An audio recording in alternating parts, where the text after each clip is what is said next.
Et ce matin, je voudrais rendre grâce à Dieu pour le mois qui s'est écoulé, le mois d'avril, au cours duquel nous avons été enseignés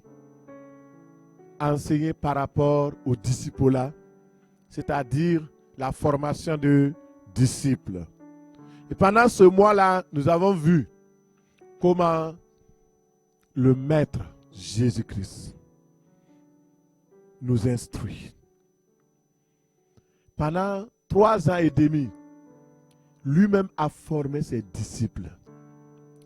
Parce que le niveau de disciple est le niveau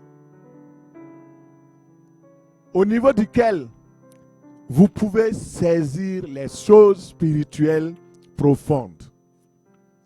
C'est là que, lorsque vous devenez véritablement disciple, vous pouvez comprendre la puissance de Dieu. Et c'est pourquoi cette étape était nécessaire. Mais malgré tout cela, avant que le Seigneur parte, il a dit à ses disciples, écoutez très bien, ne vous hasardez pas à aller commencer l'œuvre que je vous ai dit de faire. Attendez d'abord dans la chambre haute jusqu'à ce que vous soyez revêtus de la puissance d'en haut. C'est seulement lorsque vous allez être remplis de la puissance d'en haut que vous serez capables de témoigner efficacement. C'est pourquoi l'année passée, nous avons fait une erreur. Et je me répands parce que nous avons organisé un séminaire de Pentecôte, mais nous n'avons pas préparé les gens suffisamment. On les a préparés, mais pas suffisamment pour que le jour de la Pentecôte, ils reçoivent vraiment une visitation extraordinaire. Cette année, nous corrigeons. Il faut qu'on se prépare. Et dans le processus de préparation, nous allons voir aujourd'hui comment la puissance du Saint-Esprit est nécessaire. La puissance extraordinaire et surnaturelle du Saint-Esprit. C'est nécessaire pour aller de l'avant. Nous avons une mission. Chacun de nous a une mission. La mission d'annoncer la bonne nouvelle de la grâce de Dieu.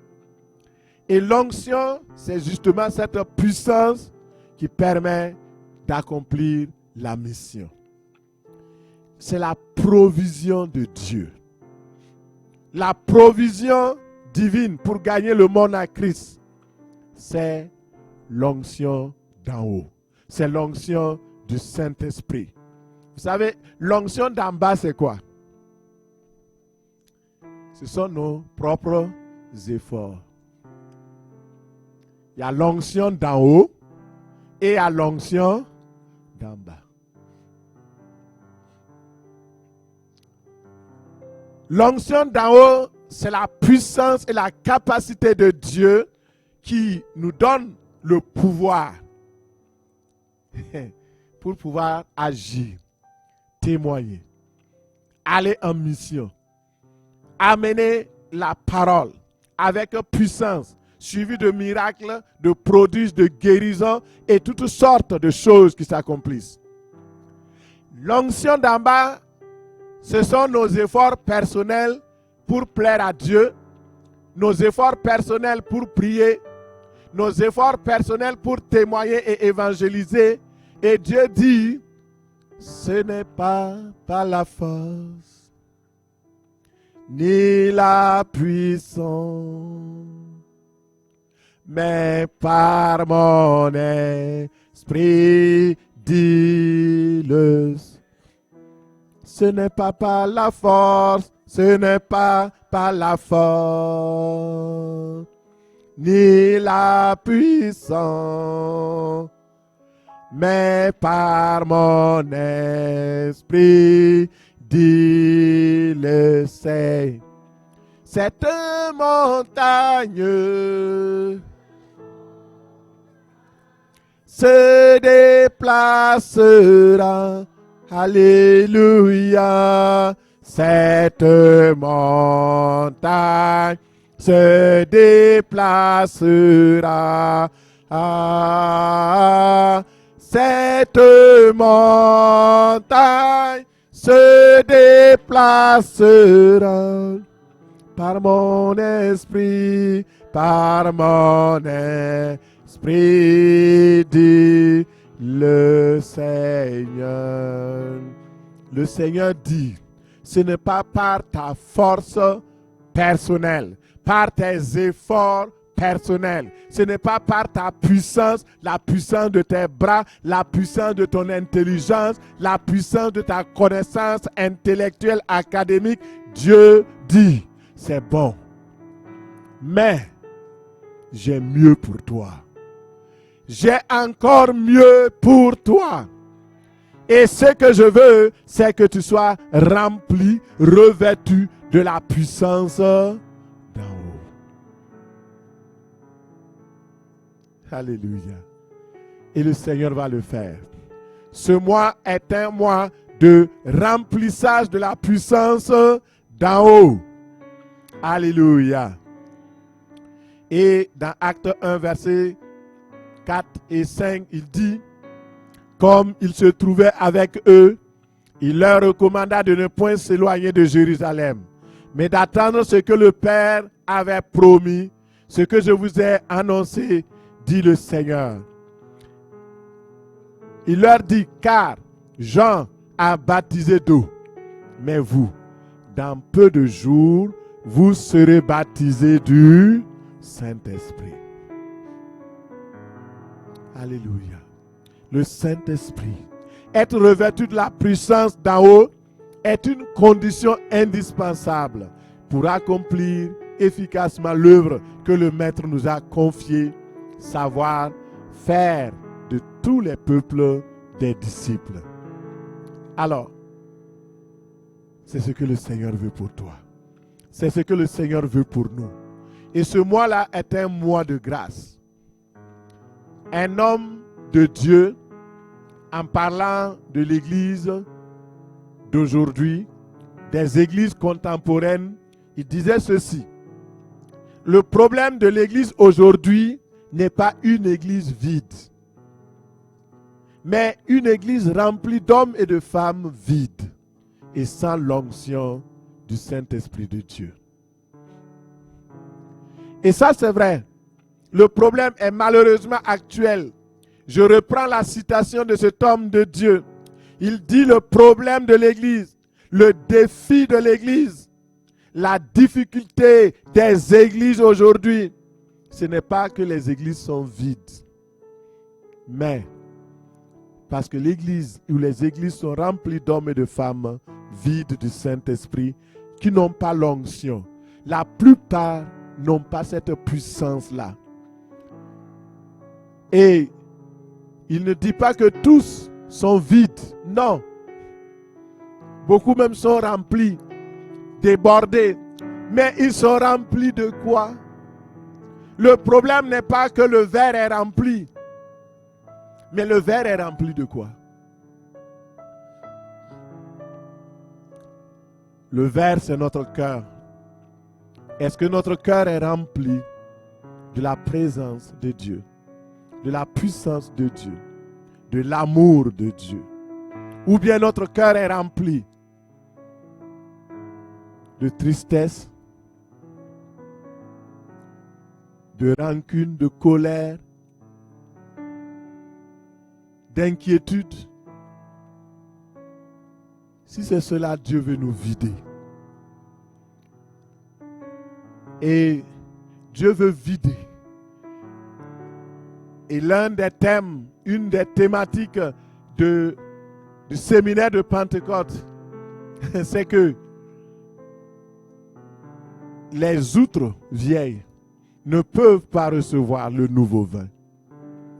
Il faut d'abord que les vieux récipients, qu'on se débarrasse, qu'on se procure des outres neuves.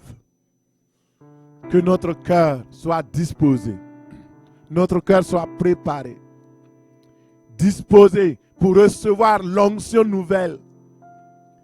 Parce que si vous recevez le vin nouveau dans des anciennes outres, elles vont s'éclater. Il y aura de la frustration. Et le Seigneur veut nous amener à nos profondes. Alléluia. C'est pourquoi, alors aujourd'hui je vais juste introduire la thématique, c'est beaucoup. J'ai beaucoup de matière. Pour ceux qui sont curieux, j'ai jusqu'à 37 slides.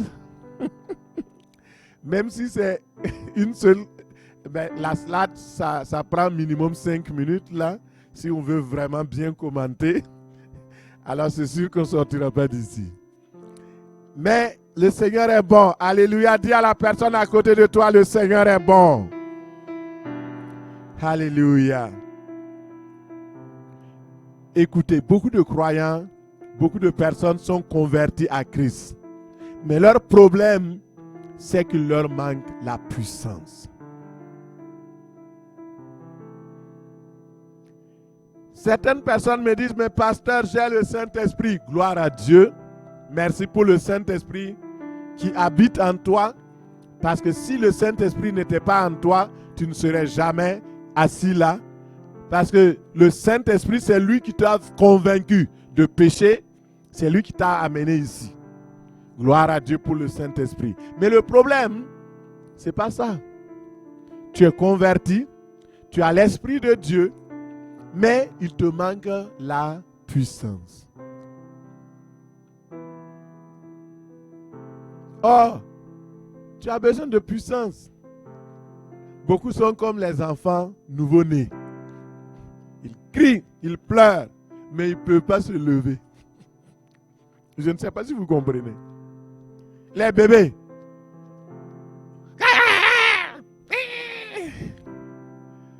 Mais ils sont en train de parler.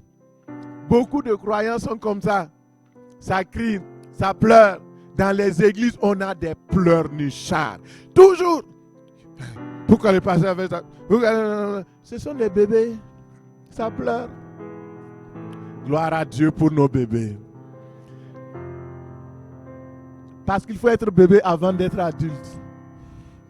Si vous n'aimez pas les bébés, vous n'aurez jamais d'adulte. C'est pourquoi j'apprécie les bébés de l'église. Je vous aime beaucoup. Vous allez grandir au nom de Jésus. Alléluia. Ça crie. Mais lorsque vous avez la puissance, vous voyez, il faut que l'enfant mange. Il faut que l'enfant boive. Il faut qu'on lui donne des soins. Et il fait face aux épreuves, les virus. Et surtout quand ils vont à la garderie. Waouh! Ça revient 2 jours sur 3. Ça revient à la maison. Malade, on appelle le papa, venez chercher votre enfant, il est encore enrhumé, et les virus. Mais tout cela, c'est pour que l'enfant puisse avoir de la force. Et un jour, cet enfant se lève et il commence à courir. Alléluia! Le Seigneur dit, vous recevrez une puissance. La puissance du Saint-Esprit qui permet que vous puissiez courir, atteindre votre objectif. Pour savoir si vous êtes encore enfant ou vous avez la puissance, c'est simple. Vous savez, je partais à l'église. Moi, j'étais la même chose. J'étais assis sur les bancs. Mais quand je partais, je me dis, qu'est-ce que le pasteur va nous dire aujourd'hui encore? Je relevais les fautes d'orthographe, les fautes de français qu'il fait. Et les petites bibites. La petite erreur qu'il fait. Ah ouais, mais il a dit ça. Pourquoi il a dit ça? Est-ce que quelqu'un se reconnaît? Je veux que vous sachiez que le Seigneur nous aime tel que nous sommes. Et son amour n'a pas d'égal. Quel que soit le niveau dans lequel tu es bébé, tu es grand, tu es adulte, tu es ado dans le Seigneur, tu es vieillard, le Seigneur t'aime. Et son désir, c'est que tu grandisses. C'est que tu deviennes puissant. C'est que tu deviennes fort. Alléluia. Et tu as besoin de la puissance d'en haut pour être efficace dans l'œuvre. Tu as besoin de la puissance d'en haut pour accomplir les miracles et guérir les malades, pour détruire les œuvres du diable. Tu as besoin de la puissance d'en haut et des dons de puissance du Saint-Esprit. Le don de foi, les dons de guérison, les dons d'opérer, les miracles. Et tu les reçois au nom de Jésus. Tu as besoin de la puissance d'en haut pour être efficace dans la prière. Regarde tes prières là. Il n'y a pas d'efficacité. Pourquoi? Parce qu'il te manque la puissance. Nous devons tous soupirer après la puissance d'en haut. Tu as besoin de la puissance d'en haut pour être efficace dans la prière. Tu as besoin de la puissance d'en haut pour vivre dans la victoire. Et tu dois vivre sur la montagne et non dans la vallée. Il y a des gens qui aiment les montagnes russes. Aujourd'hui, vous les voyez, pasteur, Dieu est bon, gloire à Dieu, vraiment, tout va bien. Demain,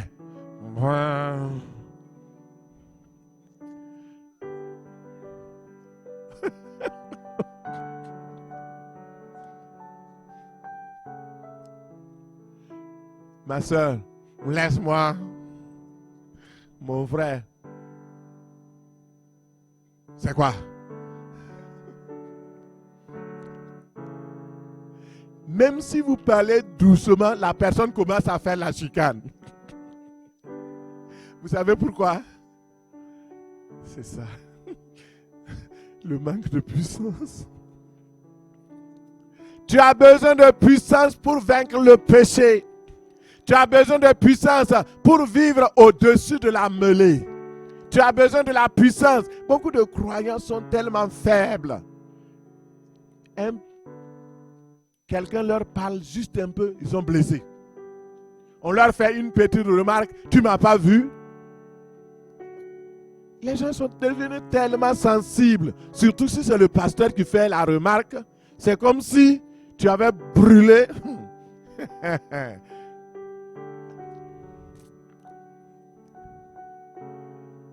C'est parce que nous manquons de puissance. Lorsque la puissance d'en haut nous investit, nous pouvons allègrement faire le travail de Dieu, surmonter les défis et surtout les défis des temps de la fin. Il y aura de plus en plus de problèmes, mon frère, ma soeur. Les situations vont se corser. Regardez partout. Regardez. Aux États-Unis, en moins d'une semaine, il y a eu 29 ouragans. 29 tornades. Et une des tornades, j'ai regardé la vidéo. Ça a renversé un train. J'ai vu des camions, les longs camions là, renversés comme ça, roulés par le vent.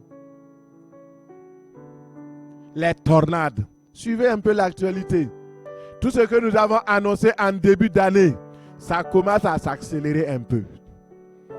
Ça s'accélère. Et on ne sait pas où ça nous amène. Il y a de nouvelles guerres qui vont s'annoncer. La vie va devenir de plus en plus chère.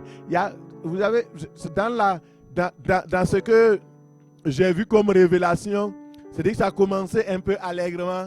Il n'y a pas de problème, les gens ne se souciaient pas. Mais par la suite, les choses sont devenues de plus en plus difficiles. Mon frère, ma soeur, sans la puissance d'en haut, nous ne pourrons pas résister. Sans la puissance du Saint-Esprit de Dieu, nous ne pourrons pas tenir. Dans ce monde de ténèbres, nous avons besoin de la puissance d'en haut pour briller. Dans ce monde qui est prêt à l'explosion, nous avons besoin de la puissance d'en haut. C'est notre bouffée d'oxygène. Bien-aimés dans le Seigneur, je n'ai même pas commencé le message d'aujourd'hui. Mais comme je vous aime beaucoup, nous allons nous tenir debout. Nous allons commencer le message la prochaine fois. Alléluia. Et vous savez, le Seigneur est très précieux. La puissance d'en haut.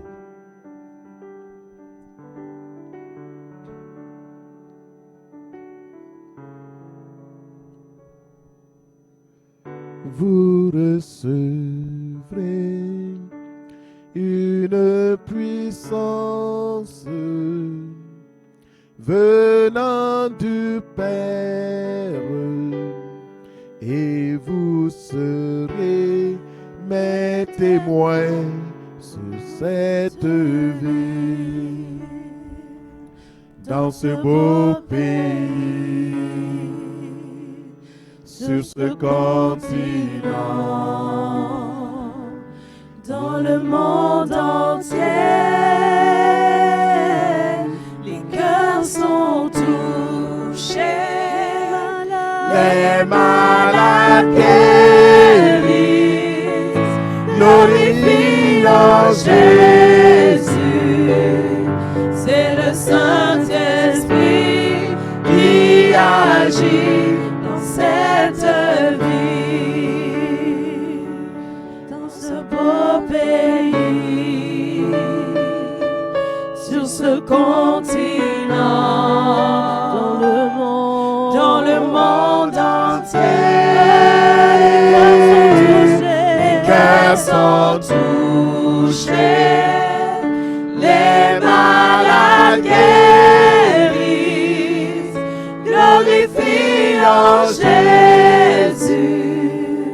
C'est le Saint-Esprit qui agit dans cette vie.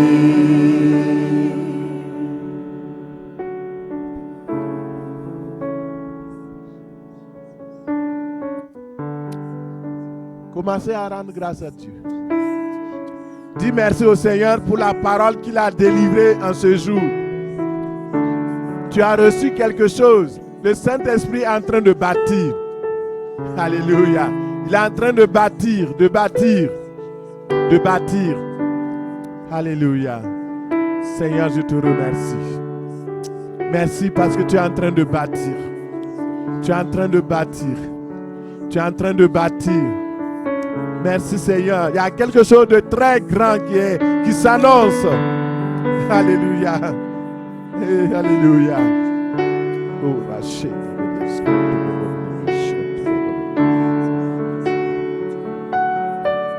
Oh, Rachel.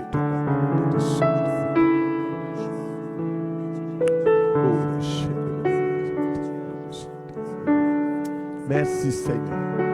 Oh, Rachel. Alléluia. Alléluia. Écoutez. Écoutez. Alléluia. Écoutez. Lorsque Élie a accompli l'œuvre de Dieu, le feu est descendu. Il a accompli tout ce qui devait être fait. Et il a dit à Akab, Akab, ça fait 3 ans et demi, il n'a pas plu sur cette terre. Mais, il va pleuvoir aujourd'hui. Et il a dit, à toi d'aller parce que il s'annonce un bruit. Il s'annonce un bruit qui annonce la pluie. Il y a un bruit qui annonce la pluie. Et je ne sais pas si vous avez catché. Alléluia. Aujourd'hui, il y a un bruit ici qui annonce la pluie. La pluie de l'arrière-saison. La pluie du réveil. La pluie de la puissance. La pluie du Saint-Esprit. Oh, alléluia. Tu vas simplement dire merci à Jésus. Dis merci au Saint-Esprit. Dis merci au Père pour le bruit que tu as entendu. Et tu vas le proclamer. Je suis d'accord avec ce bruit qui annonce la pluie. Je vais voir cette pluie. Proclame, je vais voir cette pluie. Je vais boire cette eau de cette pluie. Oh, alléluia. Seigneur, je te remercie. Comme au temps d'Élie. Seigneur, il y a un grand bruit qui annonce la pluie. Il y a un grand bruit qui annonce la pluie. Seigneur, je crois que tu arroses cette assemblée avec ta pluie. Bientôt, très bientôt, bientôt, très bientôt, bientôt, très bientôt. Seigneur, nous recevrons cette pluie. Alléluia. Alléluia. Merci Seigneur. Alléluia. Alléluia.